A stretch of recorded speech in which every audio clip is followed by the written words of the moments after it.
Hello and welcome to How We Live Online. I'm Christina. I'm Joanna.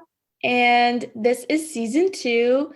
We are going to be talking about the future of media, the future of the internet. We're going to be doing a lot of more like speculation and maybe some silly speculation, maybe some ridiculous takes, but also a lot of research about what's going on now with the way that we're living online. And our tentative title for this season, which will be obvious by the time this is actually posted, is Internet Augurs? Internet Auguries? I thought we decided on auspices. Oh, auspices. Okay. Internet auspices, because we are predicting things. And we're also, Joanna took Latin, so we're kind of nerds, I guess. We're just different than other girls. Yeah, and this first episode in which Joanna is the ham, which we'll explain.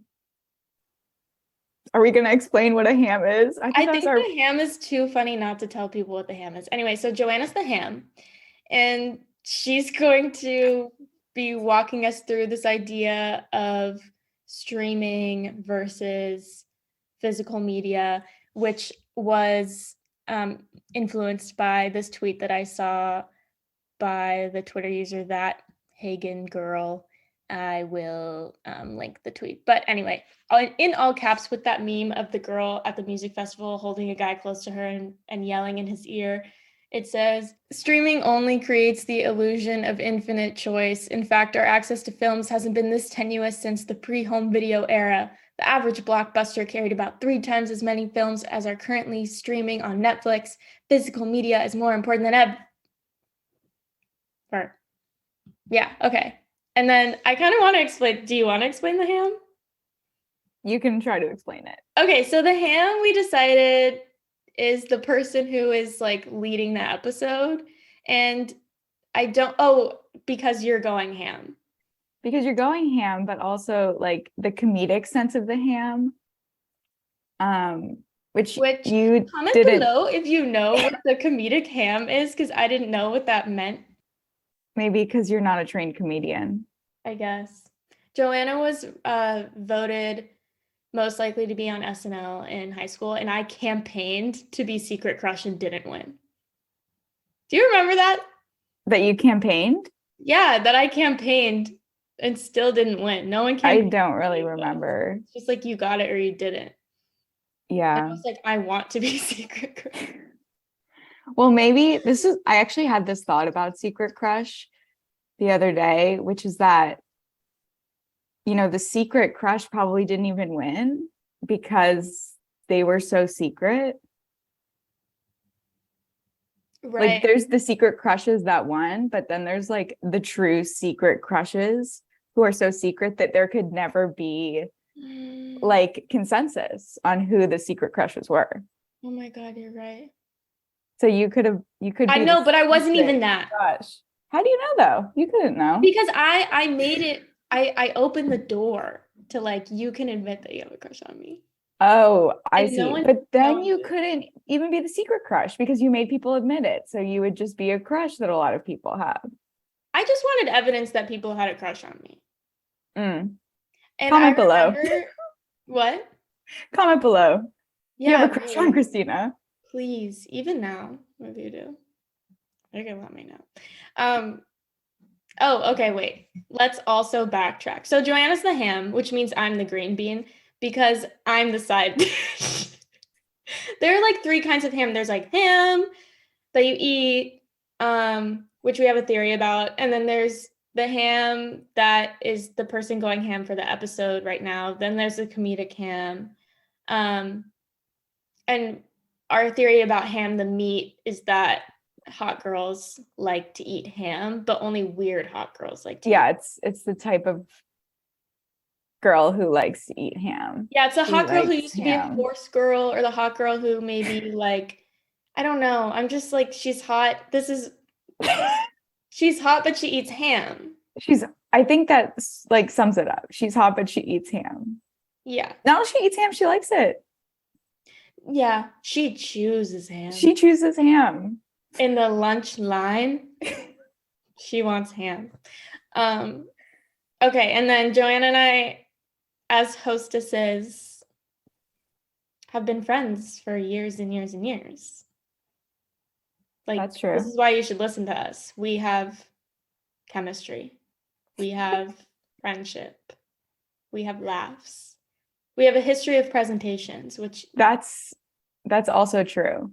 See, the audio medium, believe it or not, listeners, might not even be our strongest suit because you can't see our costumes, which we're not wearing costumes right now. But we should believe it or not. Yeah. Joanna and I were supposed to do a 20-minute presentation in high school, and we made it an hour. It included an original song. Oh my God, I forgot about that. It was supposed to be about Ralph Waldo Emerson, and we decided to make it into a variety show. Yeah, we did. It was. And the thing is that we did so little actual research, and we just used the main ideas and turned them into okay, now you're Oprah. Right. Okay, now I rap? Yeah. Who rapped? I rapped. Were you also? Wait. You were Oprah. Okay. Did I have a wig? Everyone had wigs. There are 2 other people in our group who were probably pissed that they were in our group, but we got A's. Yeah, and I bet we did all the work, so and we they did. just had to show up. We gave Pearson, LOL, I'm not taking that out. We gave him note cards. Oh, we did? I think so. We were like, yeah, you do this part. Oh. Who was the other person in the group?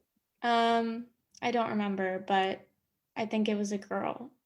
In my mind, I thought it was Kevin Brewer who was in our group. What a kind of dream team. I know. Of performers. Right? Yeah. Sorry to everyone who didn't go to our high school. You'll miss all the inside jokes. Okay. So, take it away. Okay. So I was going to start by substantiating the claim in the tweet, which, I think that Netflix does. I mean, this is talking about Netflix specifically, right? And I think that, the same could probably be said for other streaming services, but I mostly was researching Netflix. But okay, so here are the stats. JustWatch.com. JustWatch.com has the stats for how many movies and TV shows are on each streaming platform today. So overall, a good place to go if you want to watch something. You can search it up on JustWatch.com. Anyways, so they say that Netflix has 3,837 movie titles streaming today. Quick cue. Yes. 2 cues. I can search a specific movie title there? I think so. Okay. And you can see which platforms have it. And then these are American numbers. Yes, I did. This is a good caveat. I did click United States. Okay. Looking for me. But you can look at, any of the ones, any place, any service, it will tell you. Okay. So we have almost 4,000 titles streaming on Netflix. And then I was trying to find how many titles would be streaming or not streaming. How many titles did Blockbuster have? Which was kind of hard to find. The lowest number I found in a Peak News article said in its heyday in the late 80s, a Blockbuster superstore would typically stock about 6,500 films. And then the highest number I found was 10,000 tapes, which was actually in a Blockbuster ad at the time. The ad was called, "Wow, what a difference." And that was their tagline for Blockbuster, what a difference from other movie stores. We have 10,000 tapes and the other stores didn't have as many. That's so an okay tagline. I know. Wow, what a difference. I can Better than other girls. yeah. The ad is on YouTube. So I can definitely post it. But the other numbers I found were 8,000 tapes and then 7,000 tapes. So overall, all the stats I found for a Blockbuster store were higher than the number of physical movies in Netflix. Or the number of streaming movies, the number of titles in Netflix. I'm just getting them all mixed up. Yes. No, it's okay. So the Just Watch number is all titles too. Like That's movies. Okay, just movies. Okay. Yeah. And that's the other thing that the Blockbuster numbers don't, I mean, they just didn't, there's nowhere online that's telling me how many TV shows they had, but I don't think I just don't know. Like, obviously, you could rent TV shows, probably. Yeah, I did. And video games. But I couldn't say. But overall, it does seem to be sort of surprising. Like, I don't know what you would think. Like, yeah, what were your impressions of the tweet when you first read it? Like, did you think that seemed to pass a test? Like, did you believe it? I had no idea how many titles were on Netflix because I'm like a lot of people, I look for what I'm looking for.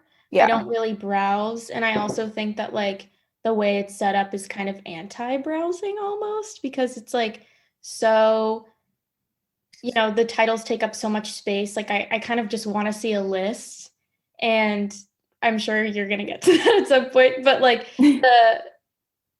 so I was like, I don't even know how many could possibly be on there. And I also looked up how many are on there, and I got a similar like 3,000 something number. And I'm also a person who's like not good at picturing how many things can fit in a space. Like I never know how many people are in a room. Joanna's not because she knows, so I'm not good at that. But I was thinking about the Blockbuster that I went to, and DVDs are small. And so on one shelf, there were probably hundreds just on one shelf. And then there are like over 20 shelves. Whatever that math is, I was like, yeah, maybe this is true. But does like the monetary, does that work out, because like what you spend, is Netflix like $12 a month now?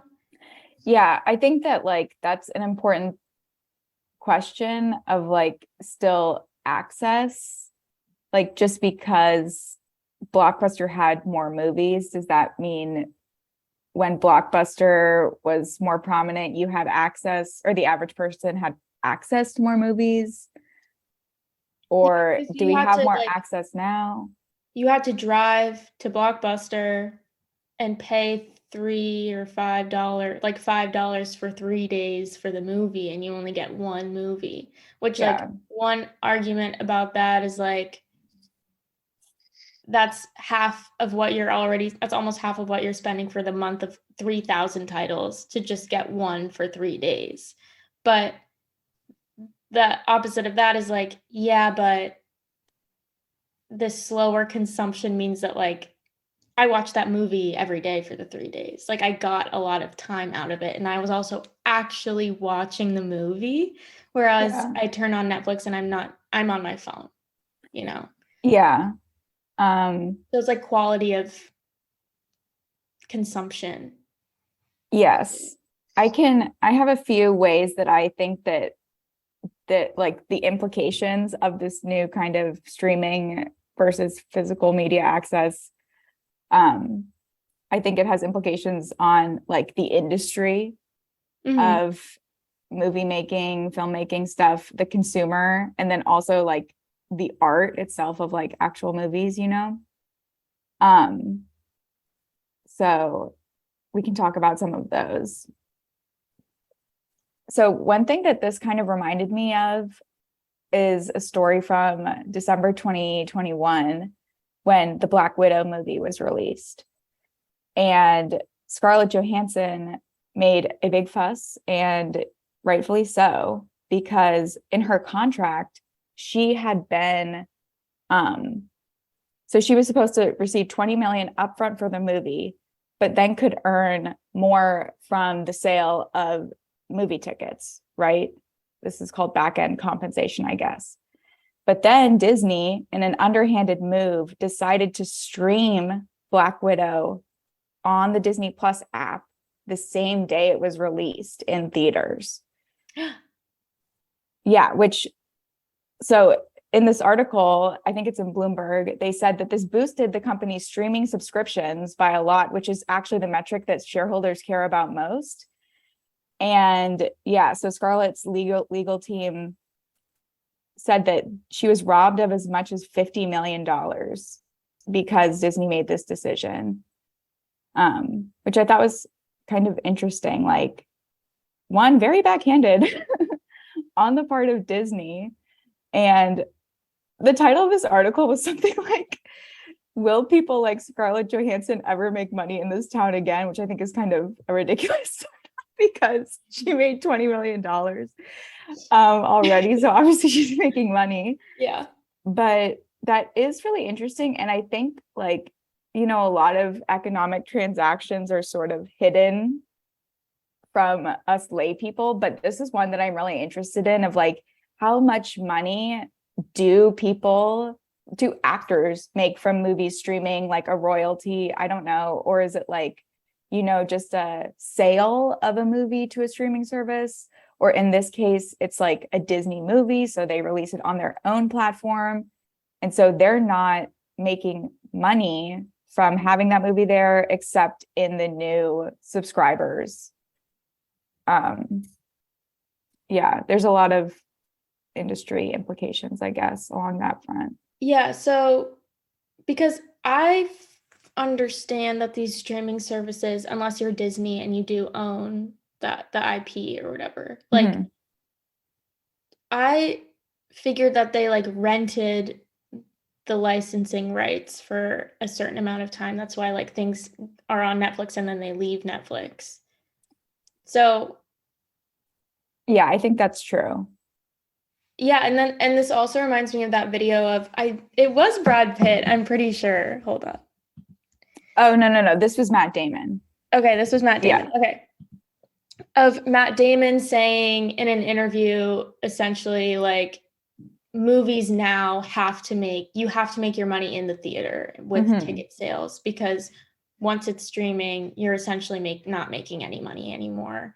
And whereas before, people would see the movie and then buy the DVD, and those sales would get actors their money that, they were expecting for the project. Yeah. And, this is a similar thing with artists too. I think they make like a third of a penny per stream on Spotify. Right. There isn't, and which is why Jay-Z and Taylor Swift were so pissed about this in the beginning of Spotify. And yeah, I mean, like, but I also don't even know if this is a good thing for consumers, because of the way that we consume now. It's like more mindless. Yeah. I think that, okay, I'll go through a few implications I have for the consumer, but then I think this is an important thing to come back to, of like, if like, who's winning in this? And obviously there are great benefits for us having access to these like collections rather than like individual items. Like, I do think there are some benefits of that, but I had a few thoughts on what like the big implications for the consumer are. So I have a theory, and this isn't the right word for it, but I feel that there's a big race to the bottom in a bunch of, app gig economy services right now. So traditionally, the race to the bottom is like a labor market phrase, and it kind of refers to like companies getting like the means of production going lower and lower for different companies. So like the idea of at first you would outsource to a certain country, but then they have more rights, so it gets more expensive to produce things there, and then you move to different countries that have less and less laws protecting workers, right? And so you're racing to the bottom to produce at the lowest cost. But I'm using this phrase, I'm co-opting it for myself because I feel like there's a sort of race to the bottom in these apps and services. Like, I think that, like, because it just seems like they sort of come out with the standard for their service and their pricing, and then it just gets worse and worse over time. So I'll give the example of Uber, because I think that is one that is salient for a lot of people.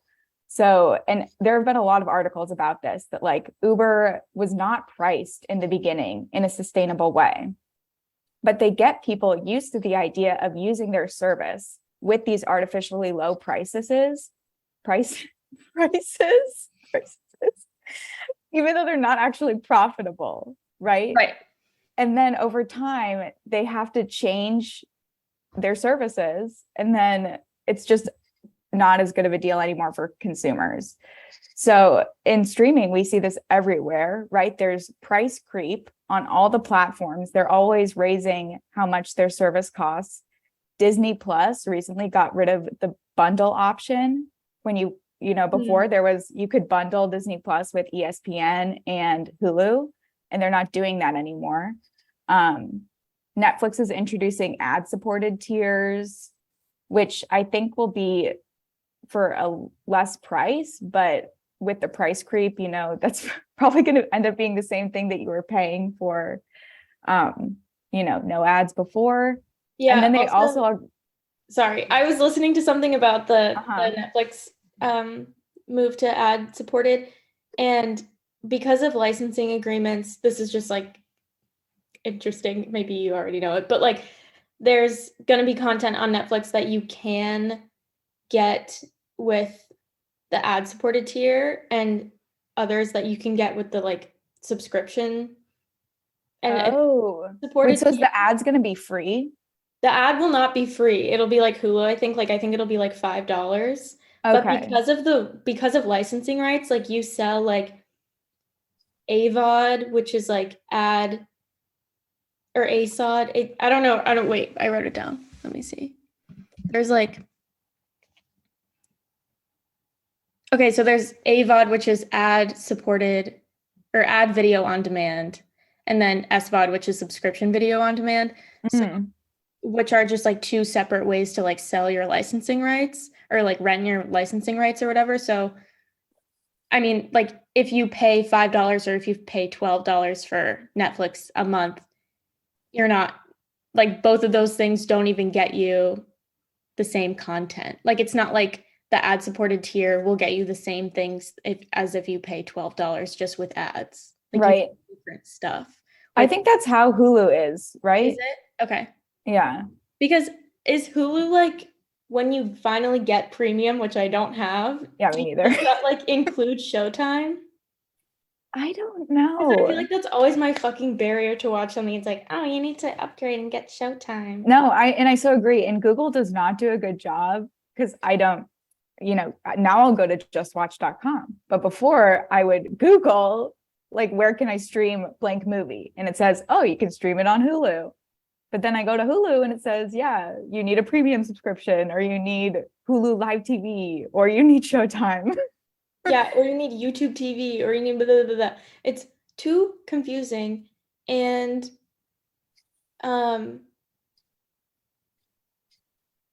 wait. Oh, I was gonna say this metric, which is crazy. 41%, this has come from some website when I Googled like how many people aren't paying for their Netflix subscription. Like apparently 41% of people who watch Netflix are using someone else's account.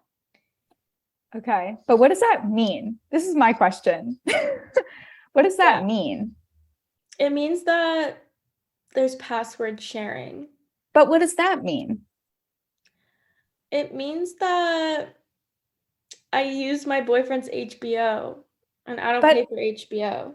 And I don't have an account on like his family's HBO. But you see, and they're not paying for a second household to have HBO, which I don't know if HBO does the household thing, but Netflix is like, you can have more users using at the same time, because I think they cap it at like 4, and then you can add more users for $1.12 or something. Right. But okay. So to me, and I've gone on rants about this before, I have a big confusion and like I am just confused over these streaming services putting the concept of households Mm. and conflating it with users Yeah. and trying to make people use their product in this way. Like, I get that they're losing money, but also like I think they're like I feel like it's just a big artificial rule that they're placing on people, which is not the way that they like one, it's not the way the service is designed for people to use. And two, like, I don't know. I just feel like there's many cracks in their theory or their idea of like what constitutes a household. Like, you know, the example I think of is when we were in college, like living in a house together, though we're not in the same family. Like, is a household related to your family unit? Like, are we supposed to buy a Netflix subscription for our house and then not use like the one that our family uses And in then a not use the different 5 house? separate like Netflix accounts that we have access to because all of our parents pay for it. Yeah. Well, It's yeah. But yeah, that doesn't make sense to me. And then it's like, you know, the users, because like the user is not the same as a person. And then there's already a screen there. You already have a screen limit. So like, are you supposing the user is a person in your house, but then you have a mobile option so you can really stream anywhere? So like limiting it to a certain geographic zone of a house doesn't make sense either. Like, I think that there is no way, and I know that they have, like, I think in Brazil, Netflix rolled out cutting off access to like in these household restrictions, but I just don't see how it works because wait, can you repeat? Maybe I actually am talking about something different. What happened in Brazil? so I'm pretty sure in Brazil, Netflix rolled out like cutting off access for all these people who they claimed were password sharing. But I don't see how the way that their service is designed, they can like accurately enforce that in a way that like isn't scummy. Because yeah, I just don't know. There are too many ways that their service is designed for you to use by having different users, by being able to stream mobily anywhere, that I don't see how they can actually understand that you're password sharing. Yeah, I think that the main problem is that like if you're defining if you're defining users as someone who pays for the subscription, Mm-hmm. but then it's like for a TV service that broadcast television, there's one TV, or cable broadcast television, there's one TV in your house, your household, goes around that television and watches the TV like it's a fireplace. But Mm-hmm. with streaming, that is not in existence anymore. And yet they're kind of like using that community of TV, the idea of like TV as community for the household. They're applying that to this streaming service that actually makes no sense, because once it's online and I can get it on my phone and I can get it on my computer and my smart TV, like that dissolves this idea of the TV as like a hearth. You know what I Yeah. mean? Like the TV is not a hearth anymore. And it's not even like the modern hearth. It was like the 1990s hearth. You know what I mean? Like it's not a place to gather Yeah. anymore, when they're like, I think, applying the gathering idea to Netflix and to any of these streaming services. Like, you should have one Netflix subscription for your household so you all can watch TV together. Mhm. Now that there's a possibility that like I can sit in the next room and watch what I want to watch, like that is just completely dissolved. And so like if they're trying to do it based on like devices, okay, well, what if I'm a person who has, let's say I pay for my Netflix subscription. I have a work computer, a personal computer, a work phone, a personal phone, and a TV and an iPad. Let's say Mhm. I'm fucking insane and I have all of those things. Mhm. Like, is it going to say you can't have this many devices? They're all my devices. Why can't I have this thing that is in the fucking air and Right. internet And they on? designed it that way. Yeah, and it is designed that way, and yet they're trying to apply this like hearth idea to it, which makes no sense. Yeah. And yeah, I'm not sure if the Brazil thing, if they cut it off. I didn't read that they cut it off, but I did read that they were like popping up like a, hey, Mm. you should pay for this. Like, we Yeah. know that this is your thing. I didn't read, I listened to a podcast about it, and it's the Verge cast, and the host was like, oh, wouldn't it be really funny if they could like tell the relationship between you and the person whose password you're using? And they're like, it's clear this relationship ended 2 years ago. Like, you should Oh move. my God. That's someone else's joke, but That's hilarious. yeah, I mean, you're right. Like it's not intuitive. Hmm. Yeah. I could go on, but I have really strong feelings about You're that the move ham. on Netflix. What'd you say? I said you're the ham.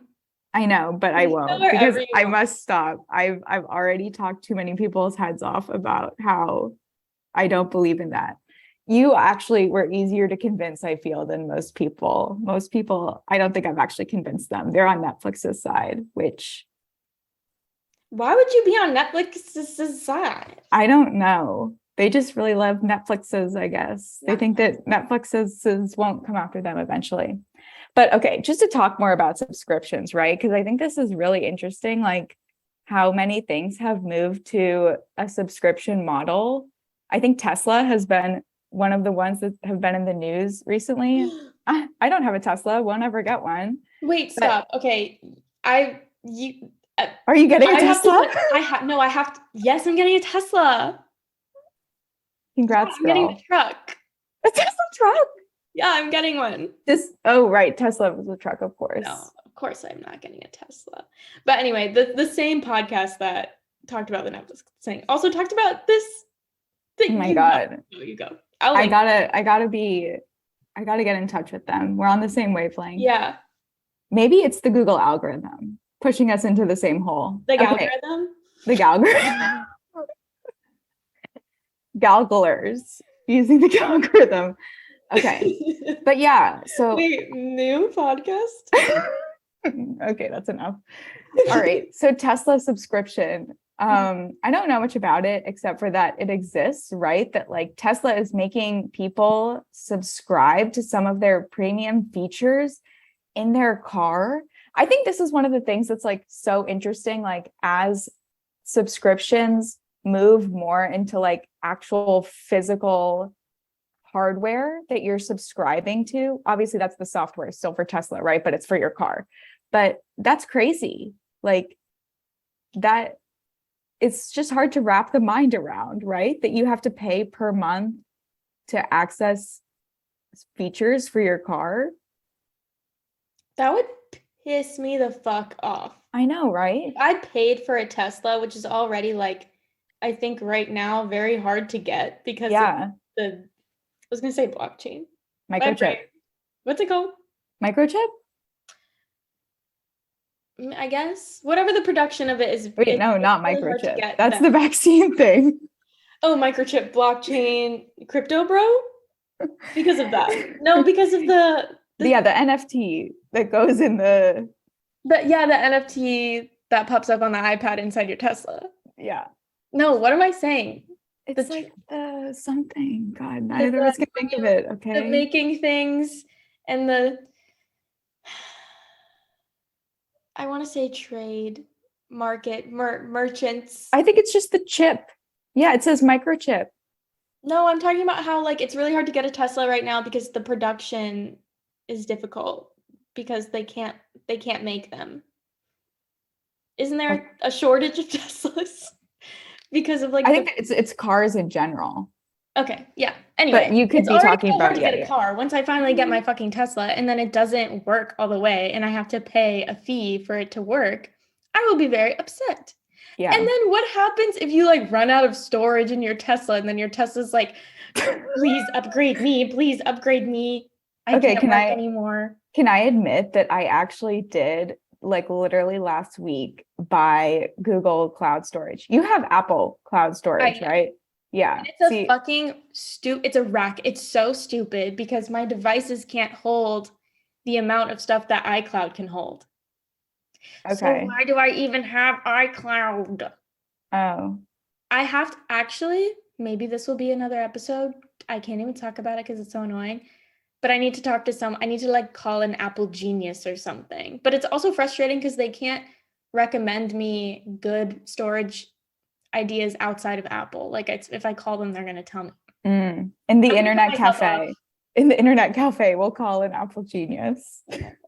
Yeah, we should. Yeah. Okay.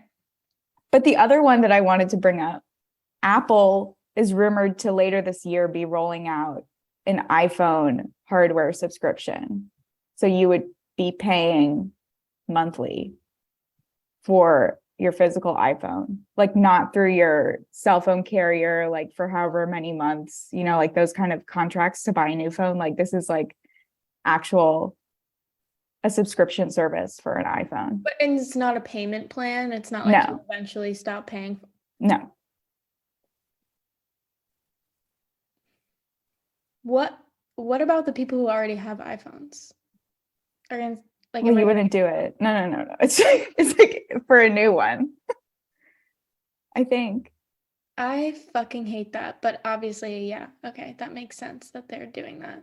Yeah, just for the econ brains out there, a few facts of why um, companies like subscription models, from a Forbes article in 2019. For many startups, they can be helpful because subscriptions represent guaranteed revenue instead of every month you made this many sales. You kind of know how many sales you're going to make next month based on how many subscribers you currently have.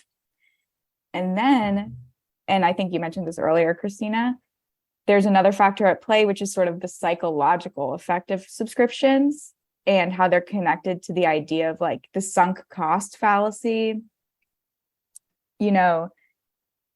This is like the idea of like you feel you have to use your subscription. So you'll, visit the store more often or you'll use the service more often. It's kind of like Costco, you know, the Costco theorem, if you will.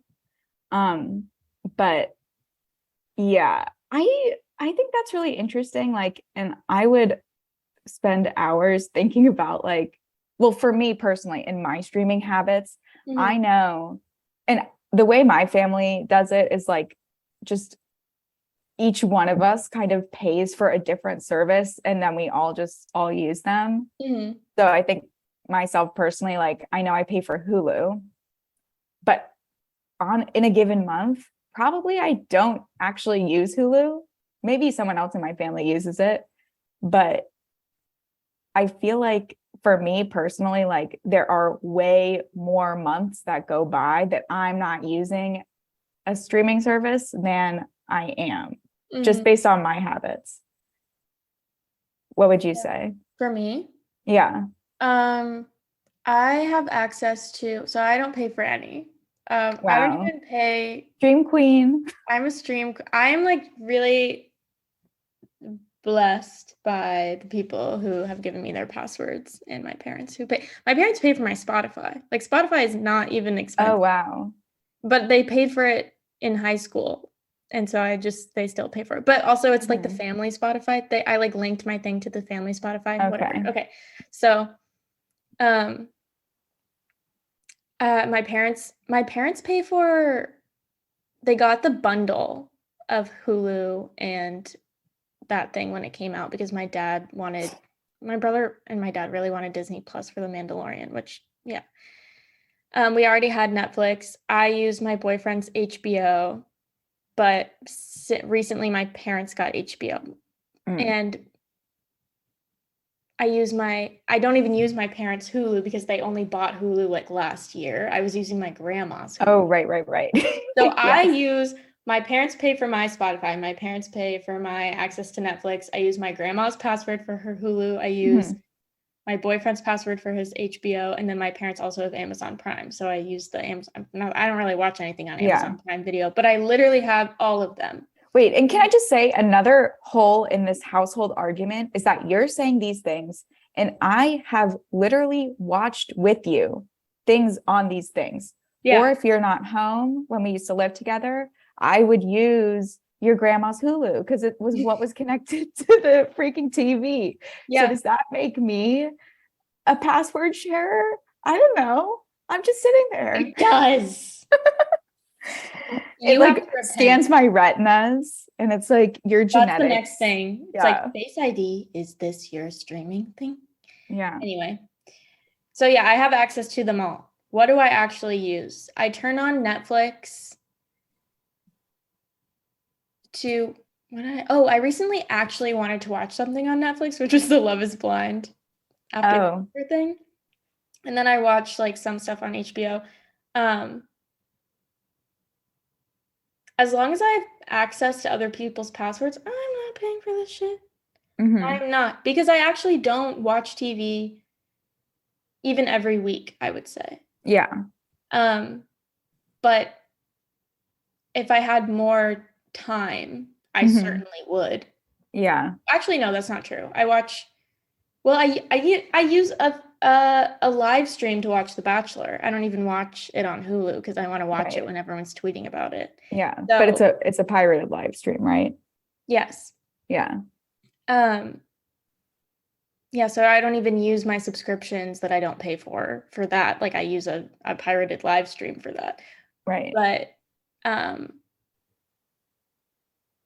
what was I going to say? Oh, yeah. What I'm saying is that like my parents, however, watch a lot of TV.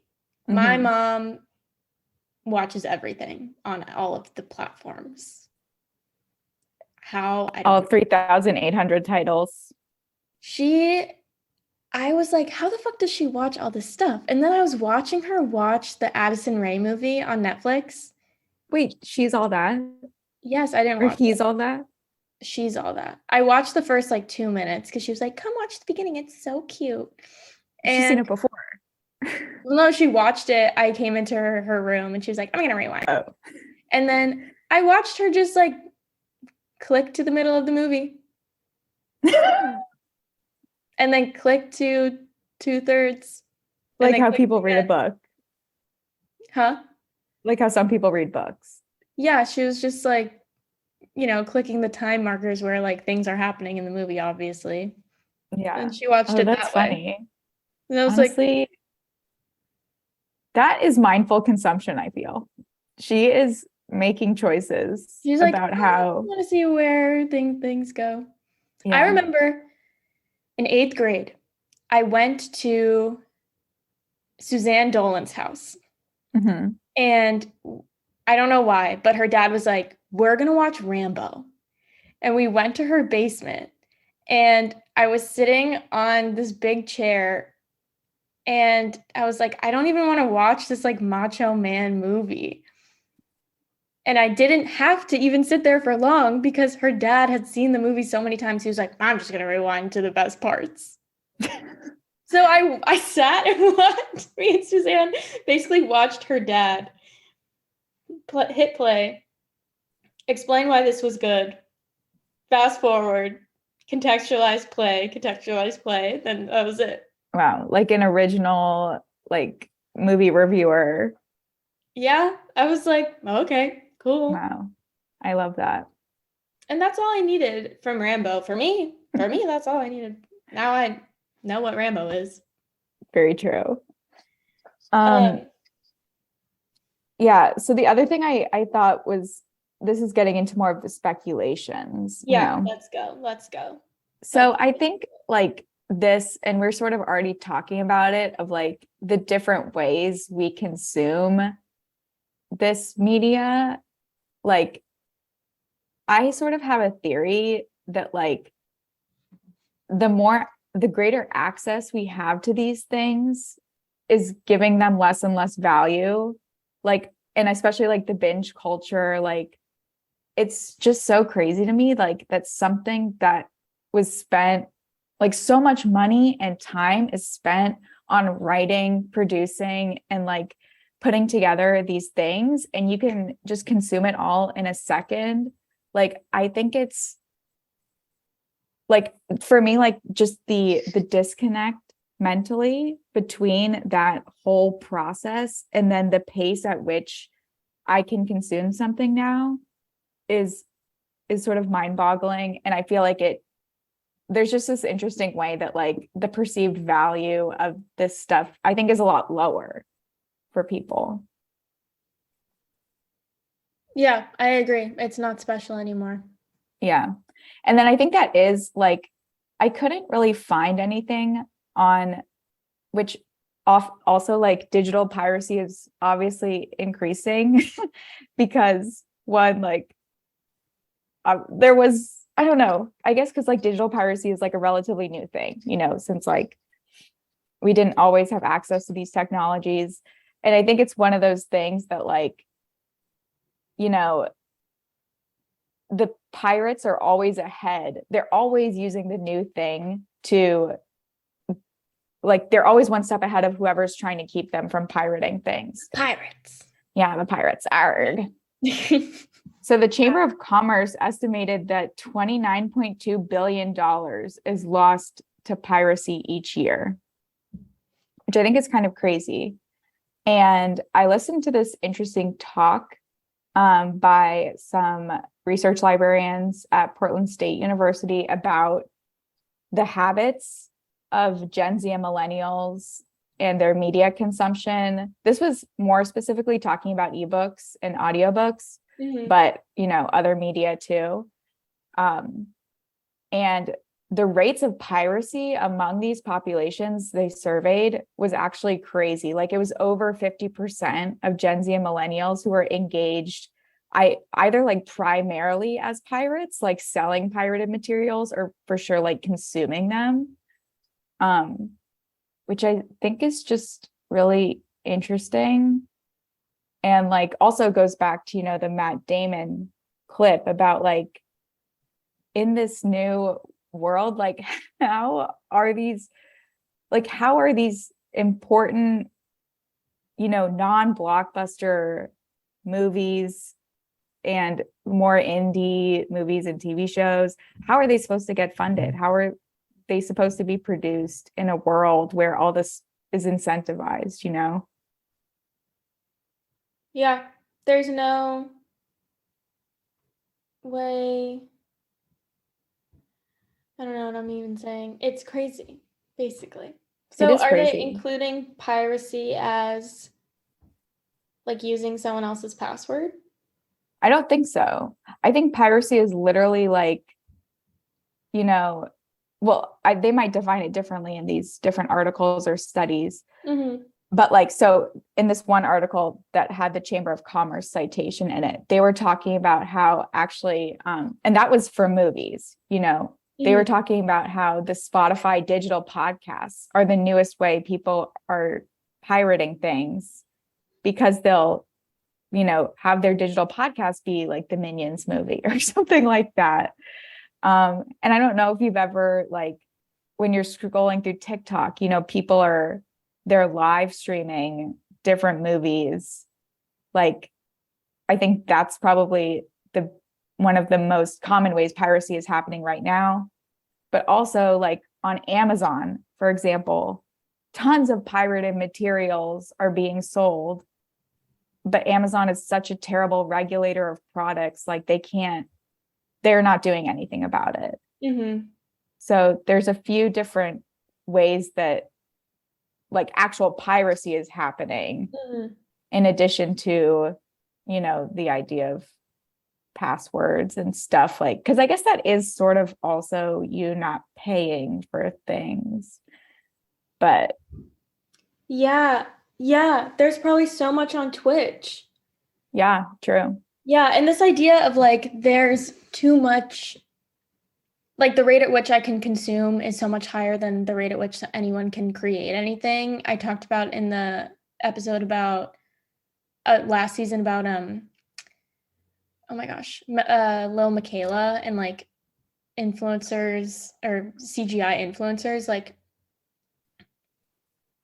what's going to happen, like if influencers and actual people became fake characters because we can't consume, because we can't create at the rate at which we can consume, like Oh yeah, what's right. your speculative take about like where streaming is going, like what's going to happen? Oh yeah. I mean, okay. So this is sort of what I think. And I feel like it's a big hole in this idea of production. Like, I don't know how we'll get there from a production side. But one thing that I was researching was the consumption habits of Gen Z, like in consumer expenditure surveys and like consumer behavior surveys. So they come up with these like consumer profiles for the different generations. And one thing that I thought was really interesting that was said about Gen Z, they used the phrase communaholic. So they said Gen Z, and this is this survey was done by McKinsey. So Gen Z is digital communaholic and also ethical communaholic.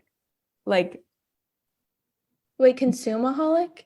no, communaholic, like community. Aholics for communities, lovers of community, communaholic, and ethical.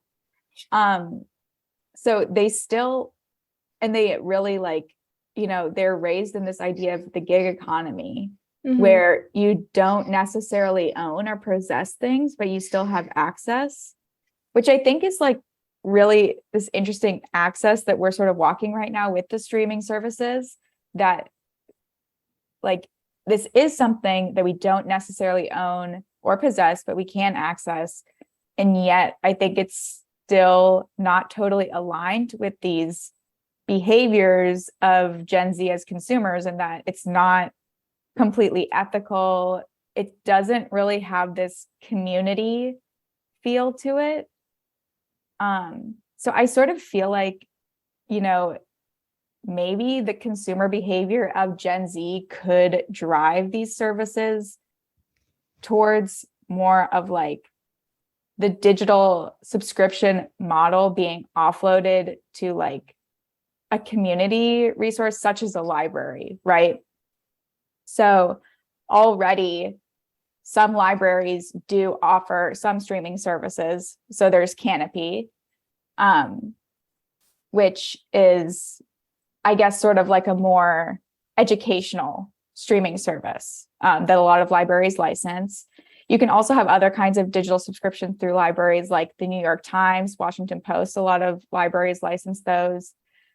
I also found a few libraries that did offer Netflix, which I think is interesting. And also, this is fundamentally against the idea of the Netflix family or the Netflix user's household account, whatever. But obviously, I don't know, like a lot of these these digital subscriptions, you know, we pay for the individual access, but they also offer like an enterprise solution for institutions like this. So obviously they can make money off of it. Wait, what do you mean by that? I don't know what that means.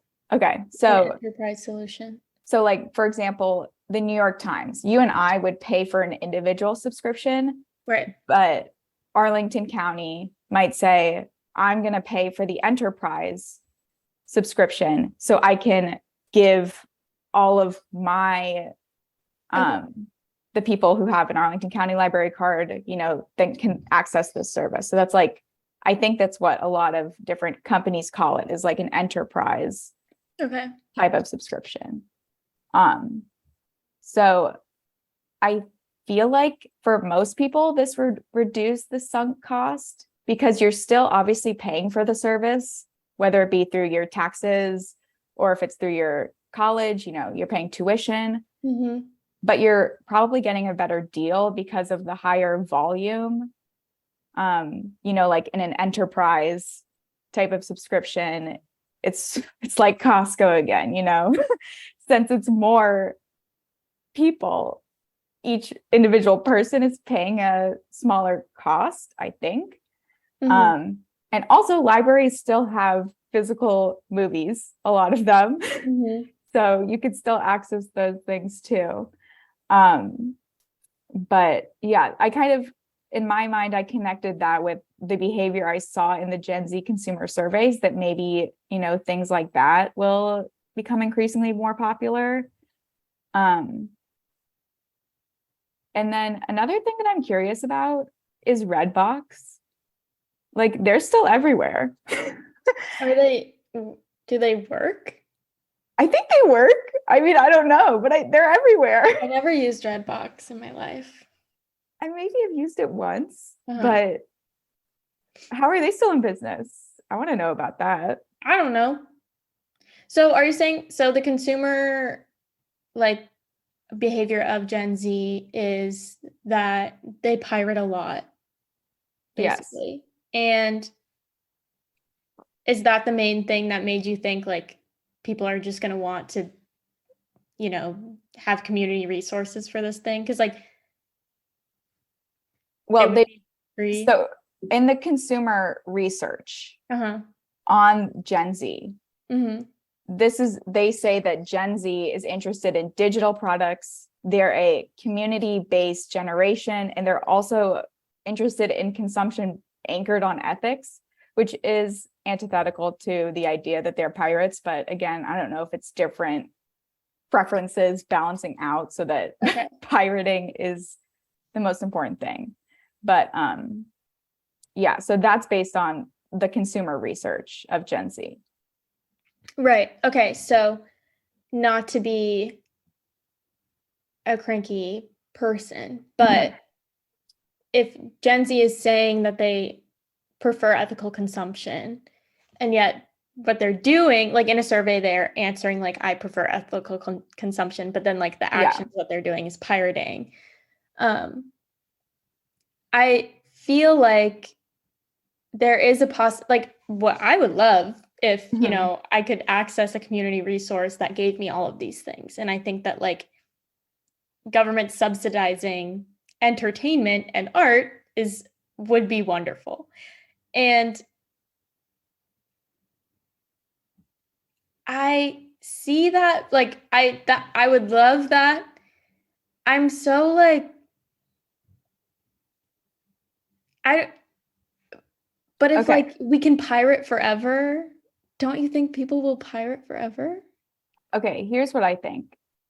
Probably some people will. Yeah. But also I think the pirating behavior can be driven by the lack of options for ethical consumption. Yeah. Like maybe you don't know that there's other, that Canopy exists and that you could watch the movie on Canopy if you can, which maybe you can't watch the movie you want to watch. So the next best option for you is to pirate it. Yeah. And also like, it's probably like a money thing. Like, yeah, I'll pirate this thing because it's free, even though it's not necessarily ethical to all the people who made the movie, but I would rather pirate this movie than like pay Amazon $10 or $20 to own it. Yeah. And so, yeah, maybe like the community resources being free would want to use them. Yeah. I would also say like for other things, like I don't have the statistics on who spends money on Patreon. But it could be the case that although they are also pirating a lot, this generation and younger people are also crowdfunding more than anyone else. And I think I feel like that might be true. Yeah. Yeah. And there's also the phenomena of like, I think the idea that it doesn't necessarily need to be through a government resource either. Like, what are those things called? Like the thing in Richmond that is like the clubhouse building that you can like pay a subscription fee. Oh, the social club. Yeah, the social club. Like, why are those a thing? I think it's all part of this like market of these upcoming people who are interested in these types of consuming behaviors. And you can imagine a service like Netflix being attached to something like that. You pay for your social club subscription, which I guess is also a subscription, right? Yeah. But you're paying for it with the community. So the community is absorbing the sunk cost, or maybe your mom is also in the social house. So she's watching Netflix enough for everybody in the whole organization. Yeah. I think this social aspect is really interesting that Netflix hasn't invested in that totally. Like, even when you scroll and you see like the different things, there's nothing like, oh, what your friends are watching, or what people in your neighborhood are watching. Like, and everyone fucking does that. Like, there is a way to do it. Spotify does it. TikTok essentially does it without telling you that other people are watching it. They just show it to you. Right. Yeah. That would be a good idea. I think the barrier for the community stuff is like actually attending things in person. And like, I am Gen Z. We are Gen Z cusp, if you will. And I would say that like, I, in this time, have realized that like physical community is extremely important. I also have students who are like 18 and spent very formative high school years sequestered in their homes trying to learn online, and now they're in college and they have a really hard time making conversation with each other in class, just like whatever. I had to like really spend a lot of time creating a space where like we are friends-ish, or like at least we are a class of people, a classroom of people who are nice to each other, and we talk and we interact and we ask each other about our days. Like, I really had to like spend time doing that, because the past 2 courses that I taught, I didn't do that. And it was uncomfortable. People were like strange in discussion-based classes. And like, so because we're like cusp, and we experienced a time in which we did have in-person community, and then we were taken from it and we're like, oh my God, this fucking sucks. There are so many people who like didn't have enough time in physical spaces to understand what an exciting thing it is to be back. What they know, what they feel, and they're now back is just, this is a new space and I'm so scared. I'm so anxious. There's someone who's there are people who get jobs in person and decide that like it's too hard. I'm too anxious. Like, I don't want to work this job in which I'm in the public. Like, it's scary. And so my wish and my hope is for this in-person community, because it is so important. My fear is that because people are so scared of it, because younger people are so scared of it, because it's like a very jarring return to normal that isn't even normal. Like, it might make people want even more to stay inside, Yeah, I agree. And I think like, but that's just me being dark.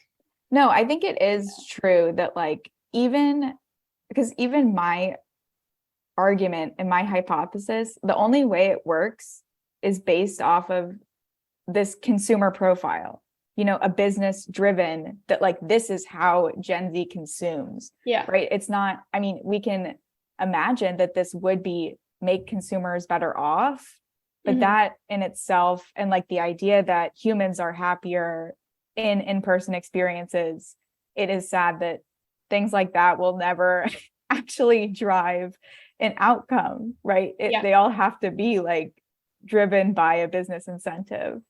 Yeah. And what would I don't know. I feel like we as a society just need to find ways to like kick and scream our way out of that. You know what I mean? Like, and as I talked about so much on the last season, like there are so many forces working against us for that. And I am so cynical about it. Like I'm so scared that we're not gonna, join social clubs and country clubs, which are also for rich people, but would be really cool if they weren't for rich people. Anyway, we're not gonna do that. We're gonna go to the fucking metaverse and watch the virtual Ariana Grande concert together, in heavy quotations together. You know what I mean? But yeah, maybe it's that. Maybe Meta will buy an enterprise Netflix subscription and everyone can that would rock. Go to them. I don't know what's gonna happen. I think you're right. I mean, like Tesla's obviously doing the subscription thing. If Apple does it, people are gonna pay for it. But then, like, the phone almost makes more sense to me than the fucking car. Like your car isn't gonna work all the way unless you have paid a subscription. Yeah, I mean, I've had my phone for like 6 years. I can't imagine if I was paying, if I still didn't own it, I don't know. You should if you're getting a new phone, you should get it now before they do that fucking thing. I'm not getting a new phone. Okay. Well, you can't have my old phone because it died as soon as I charged it all the way. So. Oh my God, you're kidding. What am I supposed to do? I don't know. This was really interesting. I don't know what's gonna happen to streaming. I think that we're just gonna be paying more and more for less and less, I guess. Yeah. No, at least in the near future. Yeah. Yeah. And then eventually, well, I mean, I am seeing a lot of, and maybe it's because of my corner of the internet that is like MFA, academia, like library. Like I have an interest in that, and so the internet feeds me that stuff. But like, I am seeing a lot of stuff about using your library. I think people should. I think maybe the thesis of this whole season is going to be use your library, you fool. LOL. Joanna's in library science school. I wish when you were a librarian, you had like a little thing in the front of your name, like doctor.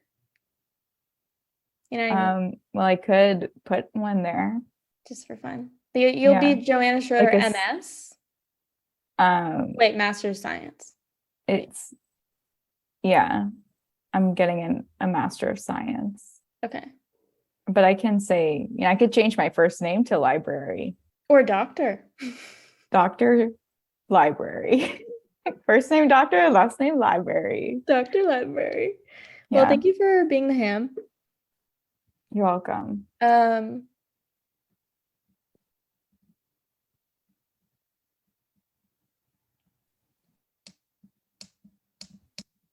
Yeah. After you said that thing about the social club, I have now been just like imagining myself on a rooftop with like a really nice glass of wine. I know it is my friends. And I'm like, yeah, that would be fucking awesome. It is like definitely, like you said, like it's adjacent to the country club, but also like, if you're